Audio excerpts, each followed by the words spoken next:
Gujarat motor vehicle department technical officers એસોસિએશને સરકાર પાસે આંદોલન શરૂ કર્યું છે અને જેમાં 26 ફેબ્રુઆરીથી 11મી માર્ચ સુધી કચેરી ખાતે કાળી પટ્ટી બાંધી અને વિરોધ નોંધવામાં આવશે। જ્યારે આંદોલનના લીધે આરટીઓ કચેરીની કામગીરીમાં ખોરવાઈ છે તો આ એસોસિએશનના ઇન્સ્પેક્ટરોએ કહ્યું છે કે તારીખ 26 થી 29 ફેબ્રુઆરી સુધીમાં કાળી પટ્ટી બાંધીને સોશિયલ મીડિયા અને કચેરી પર વિરોધ કરાવાશે।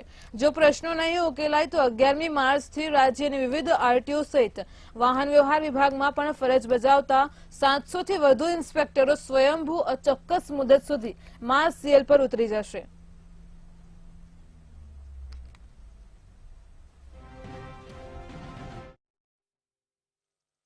સમગ્ર રાજ્યમાં આરટીઓ ઓફિસના તમામ કર્મચારીઓ ટેકનિકલ કેડરના તમામ કર્મચારીઓ જોડાશે અને ક્લેરિકલ એસોસિએશને પણ આ બાબતમાં સમર્થન આપ્યું છે, કારણ કે ક્લેરિકલ ક્લર્કની કેડરમાં પણ મોટાભાગના તમામ કર્મચારીઓને પણ નોટિસો ચાર્જશીટોની બજવણી કરી એમના પણ કેરિયર પૂરા કરવાના કામ કરેલા છે। એટલે લગભગ 700 જેટલા ટેકનિકલ અધિકારીઓ અને અન્ય બીજા 1200 જેટલા ક્લેરિકલ એસોસિએશનના કર્મચારીઓ પણ અમારી સાથે જોડાશે।